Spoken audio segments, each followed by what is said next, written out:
What is a paragraph?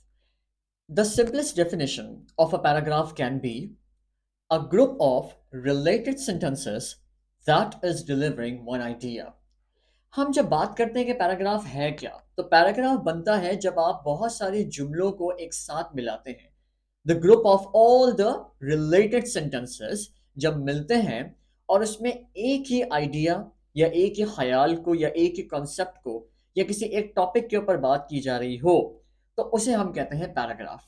ये ज़रूरी है कि आप एक पैराग्राफ के अंदर बहुत सारे जुमले लिखें, लेकिन वो तमाम तर जुमलों के अंदर एक ही ख्याल को पेश किया जा रहा हो। That becomes a paragraph. All right, now let's have a look on the example of paragraph.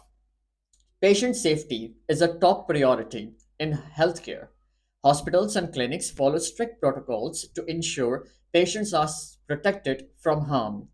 This includes measures like double checking medications, maintaining a clean environment, and communicating effectively among healthcare staff. By focus on patient safety, hospitals aim to prevent mistakes and make a safe place for people getting medical help. अब आप ये देखिए कि आपके सामने एक paragraph आ गया, इसके अंदर बहुत सारे सेंटेंसेस हैं। आप ये देखिए कि जहाँ पे फुल स्टॉप लगा हुआ है, वहाँ पे हमारा एक सेंटेंस खत्म होता है और फिर इसके बाद दूसरा शुरू होता है और फिर इसके बाद तीसरा और फिर चौथा और फिर पांचवा। तमाम तर पैराग्राफ्स के अंदर, ये तमाम तर सेंटेंसेस के अंदर एक ही ख्याल को पेश किया जा रहा है, and that is the suitable paragraph. We can say that कि इस ये पैराग्राफ के अंदर टॉपिक क्या है या कॉन्सेप्ट या आइडिया क्या प्रेजेंट किया जा रहा है, पेशेंट सेफ्टी या हॉस्पिटल मैनेजमेंट के बारे में बात की जा रही है। राइट जी? Okay, now let's have a look on parts of paragraph. Number one, topic sentence. जहां से आप अपने पैराग्राफ को शुरू करते हैं, जिस लाइन से या जिस सेंटेंस से आप अपने पैराग्राफ को शुरू करते हैं, that is the starting point, उसको हम कहते हैं टॉपिक सेंटेंस। और वो इतना कमाल का और इतना मजबूत होना चाहिए कि जैसे ही रीडर पहला आपका सेंटेंस पढ़े, उसको तजस्सुस हो कि यार आगे क्या है, चलो आगे पढ़ते हैं, या उसके मतलब की बात हो, तब जाके वो इंटरेस्ट के साथ आगे पढ़ेगा। अगर आपका पहला टॉपिक सेंटेंस ही सही नहीं है और वही वीक है या जनरल है, तो वो कभी भी नहीं पड़ेगा। जैसे कि ड्रामे की एक पहली एपिसोड होती है, director, producer, actors, they all try to make their first episode of season one या ड्रामा के वो बहुत ही कमाल की हो, तब जाके जो ऑडियंस है हमारे पास दूसरी एपिसोड तीसरी एपिसोड चलता चलता फिर वो आगे तक देखेगी। Right, so the first impression is the last impression, you can say. Number two part is body sentences. आप ये देखिए कि अगर आपका टॉपिक सेंटेंस तो बड़ा मजेदार है, लेकिन अब उसको सपोर्ट करने के लिए बॉडी सेंटेंसेस भी तो चाहिए होंगे ना। जो बीच का हिस्सा होता है जिसके अंदर आप सपोर्टिंग एविडेंस डालते हैं, डिटेल्स डालते हैं, that is called your body sentences. फिर बात आती है कंक्लूडिंग, यानी कि जिसको हम कहते हैं कंक्लूजन, या दूसरे लफ्जों के अंदर उसको ब्रिज सेंटेंस भी कहा जाता है। ये आपसे पूछा जा सकता है पेपर के अंदर कि what is the other name of concluding sentence या कंक्लूजन, तो that's called bridge sentence. Bridge sentence असल में इसको क्यों कहा जाता है? एक तो इसने टॉपिक सेंटेंस और बॉडी सेंटेंस को आपस में मिला दिया, एक ये काम हुआ इसका। दूसरा ये होता है कि रीडर को परसुएट करता है कि अब जो तुमने पढ़ लिया है, अब उसके ऊपर अमल करो, इसलिए इसको ब्रिज सेंटेंस भी कहा जाता है। और लास्ट वाली जो बात होती है उसके अंदर आप एक कॉल टू एक्शन वाला एक लाइन वगैरह ऐड करते हैं ताकि वो उसके दिमाग में रहे बात को। Right, so topic sentence is also known as controlling idea. ये बड़ी इंपॉर्टेंट बात है, ये दस द की टर्म जो कि आपसे पेपर में पूछा जा सकता है कि topic sentence has the other name of controlling idea. भाई जी, जैसे हमने बात की कि टॉपिक सेंटेंस के अंदर आप एक ऐसा मजबूत मुद्दा पेश करते हैं या फिर एक मजबूत सेंटेंस को या आइडिया को प्रेजेंट करते हैं, तो obviously that is controlling your whole paragraph. Otherwise your paragraph will be having a weaker position. Now let's have a look on body sentences, जिसके अंदर आप क्या क्या चीजें डाल सकते हैं। सपोर्टिंग इन्फॉर्मेशन, यानी कि बॉडी के अंदर आप स्टैटिस्टिक्स डाल सकते हैं, कोई डेटा डाल सकते हैं। फॉर एग्जाम्पल, बर्थ रेट इतना हुआ एंड देन डेथ रेट इतना था, तो वो एक रिपोर्ट जो बनती है आपकी, ठीक है, वो आप स्टैटिस्टिक्स डाल सकते हैं, उसके अंदर कोटेशंस आप डाल सकते हैं, रीजंस डाल सकते हैं कि वो अगर मैंने ऐसी बात की है तो उसके पीछे क्या रीजन है। अदरवाइज आपकी बात हवा में लगेगी, ऐसा लगेगा ये हवा में कोई बोल रहा है, so that should not be. You must add supporting evidence या तो फिर रीजंस। प्रीवियस रिसर्च से आपको ये बात उठा के डालें कि देखिए हमने जैसे कि पहले रिसर्चेस जो हुई हैं उसमें भी ये बात बताई गई और हम उसी को आगे लेके चलते हैं, राइट? एग्जाम्पल्स आप डाल सकते हैं, डेवलपमेंट आप डाल सकते हैं कि हमारे सोसाइटी के अंदर अब कम्युनिटी हेल्थ के हवाले से क्या चेंज आया है, right? And then you can add conditions, अगर ऐसा होता है तो वैसा भी हो सकता है। ये तमाम तर चीज़ें and of course evidences. Alright, now moving ahead, दोबारा से हम उसी पैराग्राफ के ऊपर आते हैं। आप देखिए कि जो ग्रीन कलर की हमारी टेक्स्ट लिखा हुआ है इस पैराग्राफ के अंदर, that is called your topic sentence. अब आप ये देखिए कितनी अच्छी बात है कि patient safety is a top priority in healthcare. Hospitals and clinics follow strict protocols to ensure patients are protected from harm. मजबूत बात है, कंट्रोलिंग आइडिया है जी, टॉपिक सेंटेंस है, इसीलिए तो इसको पढ़ने के बाद अब मेरा दिल चाह रहा है कि मैं आगे भी पढूं, तो मैंने आगे भी पढ़ा। और ये हमारे बॉडी सेंटेंसेस है। This includes measures like double checking, अब देखिए मैंने एविडेंस दिया, एग्जांपल्स दी इसके अंदर, medications, then maintaining a clean environment and communicating effectively among healthcare staff. तो ये तमाम तर मेरे बॉडी सेंटेंसेस हैं and in which I am giving evidences या रिसर्च बेस्ड कुछ मैं आपको चीज इसके अंदर मैंने ऐड कर दी। And the last one is by focusing on patient safety, hospitals aim to prevent mistakes and make a safe place for people getting medical help. That is my concluding bridge sentence. इसमें भी मैंने कोई ऐसी बात कही कि जो वाक़ई में फैक्ट है और जो रीडर है जब उसको पढ़ेगा, so he will have this concept in his mind कि यार वाक़ई में ये काम होता है, okay, I should also do it. Being a nurse, जब आपने लास्ट वाली ये लाइन पढ़ी तो आपको पता चला कि अच्छा, मिस्टेक्स नहीं करनी है और सेफ प्लेस बनानी है ताकि लोग आए तो अपनी बीमारी से उनको खलासी नसीब हो और मतलब वो आगे चल के मतलब ट्रीटमेंट प्रॉपर मिले उनको, and for what they are here they should get that. Okay, alright, now four basis हमारा आज का टॉपिक इन चारों चीजों के ऊपर चलता है, तो गौर से सुनिएगा। Number one, if you make one point and stick to that point, तो ये क्या कहलाएगा? This will show that your writing has unity. आपकी राइटिंग के अंदर यूनिटी है। भाई अगर आप एक ही पॉइंट के ऊपर बात कर रहे हैं और उसी के ऊपर स्टिक रह रहे हैं, सो दैट मीन्स दैट कि आपके टेक्स्ट के अंदर यूनिटी है।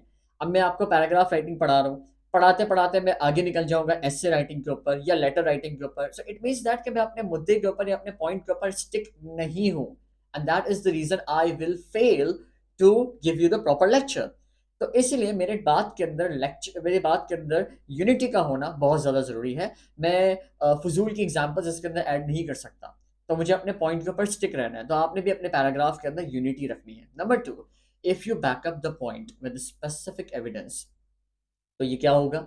सपोर्ट मिलेगी जी, मजबूती होगी। अगर आपने बिल्डिंग खड़ी करनी है, आपने पिलर लगाने होंगे बीच में, राइट? नीचे से लेके ऊपर तक पिलर्स होंगे, दैट्स कॉल्ड योर सपोर्ट। आपकी एविडेंस, आपके स्पेसिफिक एग्जांपल्स, आपकी रिसर्च जो हमने बात की थी उसके अंदर स्टैटिस्टिक्स, कोटेशंस, ये आपकी पैराग्राफ को सपोर्ट देगा।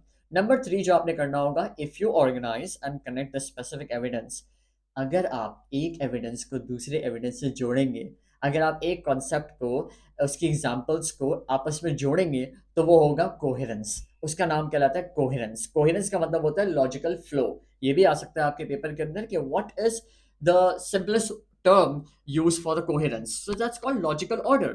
आपके पैराग्राफ के अंदर एक सीक्वेंस होनी चाहिए। पहले आपने ये बात की, फिर आपने ये वाली बात की, फिर आपने इस बात को दूसरी बात से जोड़ा, फिर आपने उस वाली बात को तीसरी वाली बात से जोड़ा, एंड देन फिर आपने कंक्लूड कर दिया। सो दैट्स कॉल्ड योर आपके पैराग्राफ के अंदर कोहेरेंस है, लॉजिकल फ्लो है, राइट? और अल्लाह तबारक व तआला ने भी हर चीज के अंदर एक लॉजिकल फ्लो रखा है। आप ये देखिए, अपने टाइम से सूरज निकल रहा है, एंड देन फिर वो गुरूब हो रहा है, एंड देन फिर हमारे स्काई जो है वो अपना कलर चेंज कर रहा है, एंड देन मून आ रहा है यानी कि रात हो रही है। That's called coherence. Okay, that logical flow should be in your writing. Number four, which is the last one, if you write clear, error-free sentence, your writing will demonstrate effective sentence skills. देखिए जी, आपकी paragraph के अंदर गलतियां नहीं होंगी अगर clarity होगी, अगर वो कंसाइज होगा, तो इसका मतलब ये है कि आप महारत रखते हैं, आप सेंटेंसेस को बना सकते हैं। You are capable to make proper sentences, no grammatical errors, no any spelling errors, just clear and clarity is there, तो दैट्स कॉल योर स्किल्स। अब इन्हीं चारों चीजों के ऊपर हम आगे बात करेंगे। As you have heard about it, unity is a strength. इत्तेफाक में बरकत है या इत्तेफाक में ताकत है, मैं ये कह दूं। Two can do what one can not do, दो वो कर सकते हैं जो एक नहीं कर सकता, दैट्स कॉल्ड यूनिटी। तो आपके इस पैराग्राफ के अंदर भी यूनिटी का होना लाजमी है। अब कैसे होगी ये देखते हैं। इस पैराग्राफ को पढ़िए। School is a fun place to learn new things. We have different classes for subjects like math, science, and reading. Our teachers help us understand and answer our questions. One time, we did a science experiment with colorful liquids. It was so cool to see them mix and make new colors. Learning is fun because we get to know more about the world around us. अब आप ये देखिए, इसके अंदर unity है। तमाम तर points को हमने इकट्ठा किया हुआ है और एक आपको प्रॉपर सीक्वेंस नजर आ रहा है कि हम अपने स्कूल के बारे में ही बात कर रहे हैं। हमने अभी यहाँ पे किसी जिम के बारे में बात की, हमने यहाँ पर क्या यहाँ पे यूनिवर्सिटी को लेकर आए, नहीं लेकर आए। हम स्कूल के बारे में बात करें और स्कूल के अंदर जो लर्निंग हो रही है उसी के बारे में बात करें। So that's the paragraph focus on the theme of school being a fun place to learn. Alright, number 2, supporting evidence. मैंने सिर्फ और सिर्फ सब्जेक्ट्स का नाम नहीं लिखा, मतलब मैंने सिर्फ और सिर्फ ये नहीं लिखा कि सब्जेक्ट्स होते हैं, नहीं, मैंने एविडेंस दिया, एग्जाम्पल दी। कौन से? मैथ, साइंस, रीडिंग, ये हमारे सब्जेक्ट्स हैं। The example of science experiment. अब आप ये देखिए, मैंने सिर्फ और सिर्फ एक्सपेरिमेंट नहीं कहा बल्कि मैंने उसको डिफाइन भी किया कि मैं सिर्फ और सिर्फ हवा में बात नहीं कर रहा हूँ, मैं हकीकत में बात कर रहा हूँ कि हमारा ये जो एक्सपेरिमेंट था वो कलरफुल लिक्विड्स पे था। Okay, so that called unity and supporting evidence. और तीसरी चीज आप देखिए, कोहेरेंस, लॉजिकल फ्लो तो है ही, right. And number 4 thing is the sentence skills. कोई इस पर गलती नजर आ रही है आपको? नहीं नजर आ रही। कोई ग्रामेटिकल एरर्स है? नहीं है। That's called your sentence skills. Okay, now features of a topic sentence. अब टॉपिक सेंटेंस के क्या क्या फीचर्स हैं उनको देख लेते हैं। It has controlling idea. अब आप ये देखिए, एग्जाम्पल देखिए जरा इसकी। कंट्रोलिंग आइडिया किसको कहते हैं? Soccer is popular for many reasons. Soccer जो है वो हमारा टॉपिक है। सॉकर क्या है? हमारा टॉपिक है। इसी के ऊपर लिखना था हमें। तो हमने स्टार्ट कैसे किया? Soccer is popular for many reasons. और बोल्ड में जो है, जो आप बोल्ड में देख रहे हैं आगे, वो है हमारा कंट्रोलिंग आइडिया। हमने अपने टॉपिक सेंटेंस को इतना अच्छा स्टार्ट किया है कि रीडर पढ़ते के साथ ही बोलेगा यार क्या रीजंस हैं कि सॉकर इतना ज्यादा फेमस है या इतना पॉपुलर है। चलो जानते हैं, आगे पढ़ते हैं। तो ये जो आगे पढ़ने वाली बात है ना उसकी, दैट इज कॉल्ड कि आपने उसको पहले वाले टॉपिक सेंटेंस के अंदर ही घेर लिया, राइट। आपने उसको परसुएट कर दिया कि जी जनाब आप आगे पढ़िए रीजंस जानने के लिए। Number 2, it is specific. अब आप ये देखिए, अगर मैं आपसे कहूं T is delicious, of course darling I know T is delicious, लेकिन ये तो हर कोई कहता है और हर किसी को पता भी है। अब आप ये लिख देंगे और इस तरीके से अगर आप अपना पैराग्राफ स्टार्ट करेंगे, जनाब कोई नहीं पढ़ेगा। सबको पता है T is delicious, of course. लेकिन अगर आप ये लिखेंगे green tea has many health benefits, अब उसके अंदर वो क्या कहते हैं, तजस्सुस जागेगा और वो कहेगा यार ग्रीन टी के इतने फायदे हैं, कितने फायदे हैं, कौन से फायदे हैं, चलो पढ़ते हैं देखते हैं, right. That is called you are making a sense. और आप उसको पहले वाले टॉपिक सेंटेंस के अंदर ही परसुएट कर रहे हैं कि जी जनाब आप आगे पढ़िए, राइट। जनाब जनाब वैसे मैंने बहुत ज्यादा बोल दिया। ओके जी, अब आप ये देखिए, यहां पर इन्होंने लिखा हुआ है this dictionary contains more than 42,000 words. भाई भाई ये जनरल बात है ये तो, कि डिक्शनरी के अंदर ऑब्वियसली बहुत सारे वर्ड्स होते हैं। कोई भी नहीं जानना चाहेगा चाहेगा कि 42,000 वर्ड्स कौन से हैं।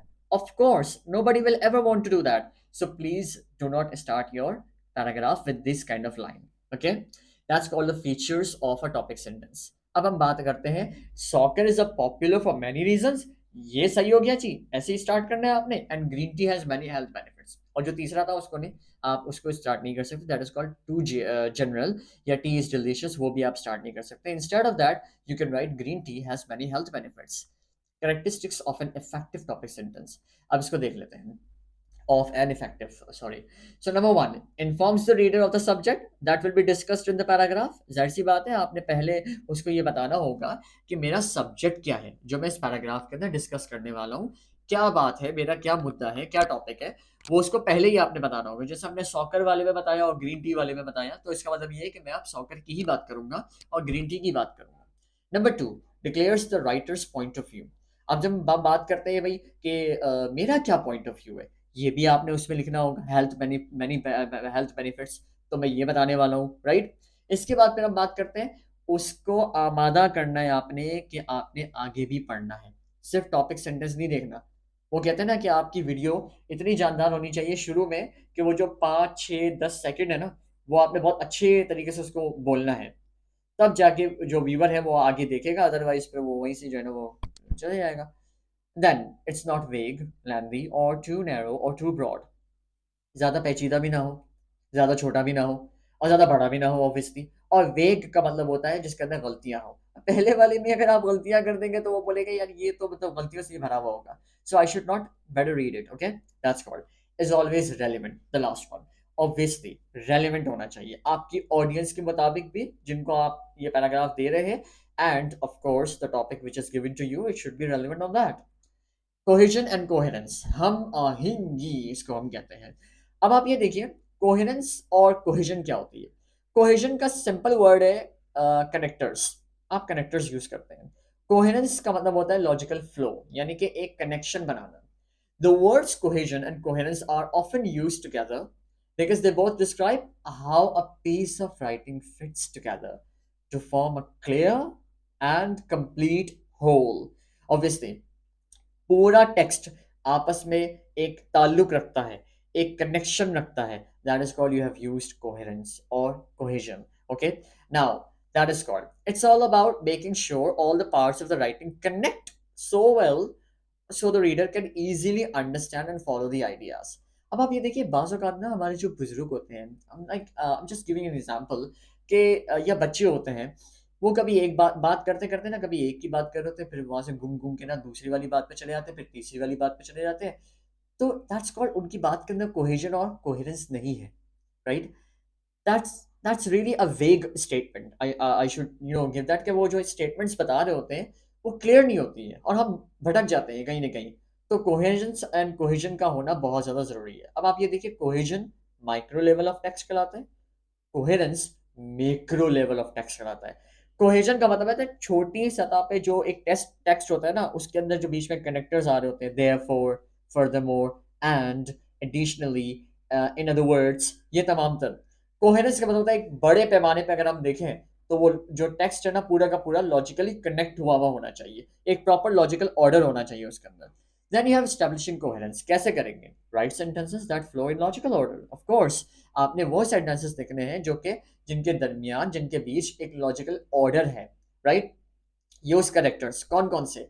ट्रांजिशंस भी इसको कहते हैं। अच्छा, आपसे ये भी पूछा जा सकता है कि कनेक्टर्स का दूसरा नाम क्या है, तो वो ट्रांजिशंस होती है, right? Such as in addition, additionally, furthermore, therefore, thus, ये तमाम तर चीजें। Repeat your keywords but be careful of excessive repetition. अब रेपिटेशन के ऊपर भी हम बात करेंगे आगे चल के कि रिपीट कैसे करना होता है और कहाँ पे नहीं करना होता। Repeat sentence structures to highlight parallelism between sentences. Parallelism क्या होती है उसको भी हम आगे पढ़ते हैं। कनेक्टर्स कौन कौन से हैं? लॉजिकल ऑर्डर में होने चाहिए ऑब्वियसली, एडिशनल, फर्दरमोर, देयरफॉर, इस तरह के, ये तमाम तर चीजें, जो कि I think so. Now let's have a look on repetition. Repetition क्या होती है? रिपीट से निकला है। अब आप इस पैराग्राफ को जरा पढ़िए please. The city was alive, alive with the beat of music, alive with the footsteps of 1,000 people, alive with the laughter of children playing in the parks. It was a vibrant, pulsating life that coursed through every street, every alley, and every hidden corner of the urban landscape. अब आप ये देखिए, ये जो words हैं, alive, alive, alive, alive, कितनी मरतबा बोलोगे यार? एवरी, एवरी, एवरी, एवरी, कितनी मरतबा आप बोलेंगे? इनको इनको चेंज करें आप। मैंने बहुत सारे ऐसे पैराग्राफ चेक किए हैं, हमारे स्टूडेंट्स लिखते हैं, I went to ward number 103, then I met patient, then I checked him, I diagnosed him, then I recommended him the medicines, then I took him to ICU. अरे भाई, then क्यों कर रहे हो आप? Furthermore, moreover, and additionally, then इस तरह के वर्ड्स आप यूज करें, ओके? पैरेललिज्म, इसको जरा गौर से सुनिएगा प्लीज। ये अपने में पूरा एक टॉपिक है, लेकिन इसको कंसाइज करके मैं चाह रहा हूँ कि मैं आपको समझाऊं, तो प्लीज इसको जरा गौर से समझिएगा। पैरेललिज्म क्या होता है? पैरेललिज्म का मतलब होता है सिमिलर ग्रामेटिकल स्ट्रक्चर्स या पैटर्न को यूज करते हैं। समझ आया? नहीं आया होगा? एग्जाम्पल देखते हैं। अब आप ये देखिए, I like hiking, swimming, and to ride a bike. अरे भाई, टू राइड अ बाइक का क्या मतलब है? जब तुमने पहले बोला हाइकिंग, फिर बोला स्विमिंग, यानी कि आपने जेरेंड यूज़ किए, यहाँ पे आईएनजी वाले जो वर्ब्स होते हैं, राइट, वो आपने यूज़ किए। आगे भी तो आपको फिर बाइकिंग ही करना चाहिए था ना, आपने टू राइड अ बाइक क्यों किया? आप ये बोलिए आई like hiking, swimming and biking, ताकि एक पैरेलल एक लाइन बन जाए। कितने खूबसूरत अब लग रहा है कि हाइकिंग, स्विमिंग और फिर बाइकिंग आ गया है जी। तो सारे के सारे इंग इंग इंग इंग है, right. And then you have the concert was both exciting and made me happy. भाई अब आपने एक्साइटिंग लिख दिया, फिर आप बोल रहे हैं कि मेड मी हैप्पी, तो इसकी जगह आप कुछ और लिखिए ना, कोई एक एडजेक्टिव लगाइए। आपने एक्साइटिंग एडजेक्टिव लगा दिया, फिर आप आगे जॉयफुल लगा दीजिए। The concert was both exciting and joyful. अब जाके ये कमाल का सेंटेंस बना है, and that is called the parallelism. ये करना होता है आपने अपने पैराग्राफ के अंदर। अगर आपने नॉट पैरेलल पैराग्राफ्स लिखे, that will not be considered as correct, तो वो इनकरेक्ट होगा, रॉन्ग होगा। Now you have the sentence skills. अब इसके अंदर तीन चीजें आती हैं। Number one, length. आपके सेंटेंस की लेंथ कितनी होनी चाहिए, उसमें कितने वर्ड्स होने चाहिए, आइए देखते हैं। नंबर टू, वैरायटी, टाइप्स, यानी कि। And number three is accuracy. Of course that is the key rule, that should be the first. Accuracy का होना बहुत ज्यादा जरूरी है, जो कि हम प्रूफ रीड करते हुए गलतियों को निकालते हैं, सेंटेंस स्ट्रक्चर्स को सही करते हैं, आइडियाज को कम करते हैं, ज्यादा करते हैं, दैट्स कॉल्ड एक्यूरेसी। लेंथ पे आ जाते हैं हम। For maximal readability, most sentences should be between 15 and 20 words. हम जब बात करते हैं ज्यादा से ज्यादा आपके सेंटेंस के अंदर जो वर्ड्स होने चाहिए वो होने चाहिए 15 से 20। Then you have more than 40 words generally are too many.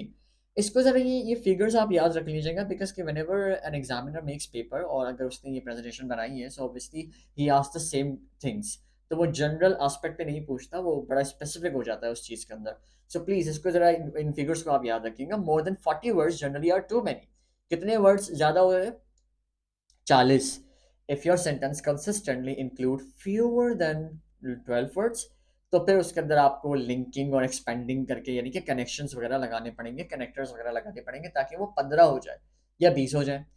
So variety, number two thing is variety. अब इसको जरा देखिए, अ सिंपल सेंटेंस। अब आप ये देखिए सिंपल सेंटेंस क्या होता है, जिसके अंदर एक बात की जा रही होती है, इंडिपेंडेंट क्लॉज होता है उसके अंदर। The sun sets in the west, कोई और बात हुई इसके अंदर? नहीं हुई।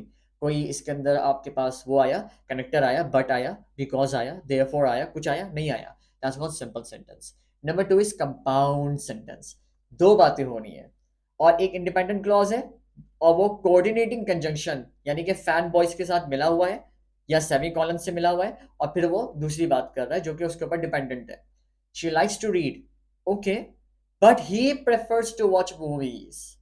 अब आप ये देखिए, दैट्स कॉल्ड कंपाउंड सेंटेंस। ये भी आप यूज कर सकते हैं अपने सेंटेंसेस के अंदर जब आप पैराग्राफ लिख रहे होते हैं। कॉम्प्लेक्स सेंटेंस कहलाता है although it was raining they decided to go for hike. So obviously that's called complex sentence, के एक इंडिपेंडेंट क्लॉज होता है जो कि बेचारा अकेला नहीं आ सकता। अब आप अगर मैं आपको ये बात बोलूं, ऑल्दो इट वाज रेनिंग, आप बोलेंगे तो क्या, आगे बोलो, तो बोलूंगा नहीं नहीं, ऑल्दो इट वाज रेनिंग। बोलेगा अभी आगे बोलो यार। तो दैट्स कॉल्ड दूसरे वाले सेंटेंस की इसको जरूरत है, they decided to go for a hike. Okay, accuracy. In simpler terms अगर हम बात करें एक्यूरेसी क्या होती है, तो right words, of course, easy to understand, clarity होनी चाहिए उसके अंदर, और ग्रामर और स्पेलिंग्स वगैरह ये तमाम तर चीजें सही होनी चाहिए। ओके जी। पैराग्राफ के सैंपल को अब आप फाइनली देख लीजिए जनाब। Patient safety is a top priority in health care. अब आपने ये पैराग्राफ पढ़ लिया है, जहां से हम लोगों ने लेक्चर स्टार्ट किया था वहीं पर ही अब मैं लाके खत्म करता हूँ, और मैं आपको बताता हूँ कि ये जो हमने चीजें बीच में डिस्कस की हैं हमारे इस पैराग्राफ के अंदर हैं या नहीं है। टॉपिक सेंटेंस है, बिल्कुल है। बॉडी सेंटेंसेस हैं, बिल्कुल है। ब्रिज सेंटेंस है इसके अंदर, कंक्लूडिंग सेंटेंस ऑफ कोर्स हमने पहले आपको बताया था वो भी है। लेंथ है इसके अंदर, जो सेंटेंसेस हैं आप इसको नोट कर लीजिए, 12 से 15 या 20 जो है ना वो एक वर्ड होंगे उसके अंदर, right. And then you have accuracy. कोई गलती इस पे नजर आ रही है? नहीं नजर आ रही, क्यों? क्योंकि मैंने चैट जीपीटी से निकाला है। ओके। वैरायटी, वैरायटी अगर आप ये देखिए कि इसके अंदर सेंटेंसेस की वैरायटी है, हमने कुछ सिंपल भी ऐड किए हैं, कुछ हमने कंपाउंड ऐड किए हैं, तो ये बड़ा मजेदार सा एक चीज बन गया है हमारे पास। कोहेजन है इसके अंदर, कनेक्टर्स हमने लगाए हुए हैं। हमें ज्यादा कनेक्टर्स की यहाँ पे जरूरत नहीं थी, लेकिन हमने एंड एक लगाया है, राइट, या फिर कॉमा लगा दिया है। कोहेरेंस, लॉजिकल फ्लो है। हमने क्या पहले ये वाली बात की है कि मिस्टेक्स मत करिए और हॉस्पिटल को अच्छी जगह बनाइए? अरे नहीं, हमने तो पहले बात की है कि हमारी प्रायोरिटी क्या है सबसे पहले, राइट। अब आप ये देखिए, topic sentence, nice C, and then you have body sentence over here, okay, bridge sentence, और बाकी तमाम तर चीज़ें इसके अंदर आप खुद देख सकते हैं। लेंथ भी है, एक्यूरेसी भी है, कोई गलती नहीं है इसके अंदर, वैरायटी भी है सेंटेंसेस की, और कोहेजन कोहेरेंस भी है, और यूनिटी भी है, अल्हम्दुलिल्लाह। Okay, so that was a paragraph writing topic. I hope you have understood each and everything. If you have any question, you can ask me in the comments below, and I'll try my absolute level best to clear that thing in the comments below. So thank you, like the video, share it with your friends and colleagues, and subscribe to Infomercial.